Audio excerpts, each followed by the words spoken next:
बस्ता ब्लॉक संतोषपुर पंचायत थेंगिडिया गांव में श्मशान जमी उच्छेद को नहीं दुई गोष्ठी मध्य छक्का पंजा लगी रही। घटना अनुसारे घरबाड़ी को लगी सरकारी जगह 13 जन ग्रामवासी दीर्घ दिन धरी दुकान कर परिवार चलाई आसुंच। श्मशान जमी दर्शाई केतेक ग्रामवासी न्यायालय द्वारस्थ होगा पर अनिवार्य कारण उच्छेद स्थगित रही। लगाण वर्षा जो उच्छेद प्रक्रिया विलंब करने को दोकानी मैंने प्रशासन को गुहारि करिसेंति। या सहित घरबाड़ी सन्निकट में शवदाह करने परिवर्ते श्मशान लगे अधिग्रहण होता 2 एकर 20 डिसमिल जगह मध्य शवदाह करने को दावी कर प्रशासन अवहेला जो जगार किसम परिवर्तन हो 2 एकर 20 डिसमिल जमी अद्यावधि मालिकों कब्जे रही अभियोग आनी। सन्निकट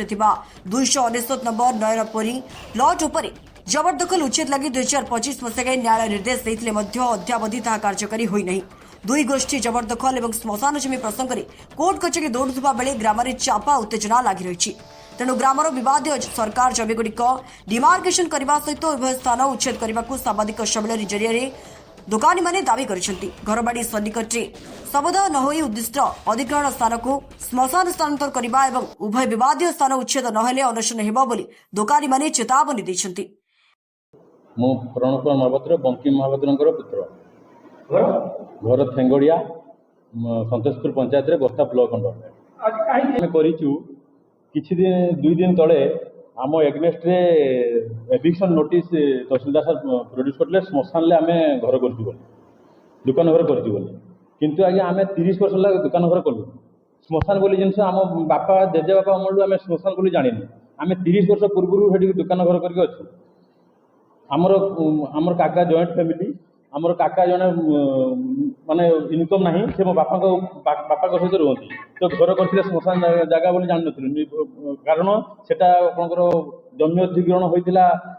एनएच बाबद रे एवं पीडब्ल्यू रोड बाबद रे रोड को लागि आमर जगह थिला तेनु आमे श्मशान को माडी के घर करथि। तो आमे तहसीलदार को बारंबार जणाला परे भी जे एटा श्मशान नुहे एटा एनएच जाइए जदि श्मशान ये एनएच केमती गला रोड केमती गला कहलु किंतु जो भद्र व्यक्ति माने आम एग्नेस्ट सामाजिक सम्मेलन कर श्मशान जगह आम जबरदखल करूँ से भाई मैंने आपण मैंने देखु केते बड़ बड़ डबल बिल्डिंग करके रही आमे से एनएच नामित जगह 299 नंबर प्लॉट जातीय राजपथ रे 2 ताला घर कंक्रीट पक्का घर एबे भी नुआ नुआ चले जो झाड़ेश्वर प्रधान बाबू श्मशान बाबद 2 एकर 20 गोटे अधिग्रहण होता ना एनएच जे रूट रे से घर कर निजर घर को ये कर आमको उच्छेद लगी कि श्मशान नुहे निजर ये आम लगी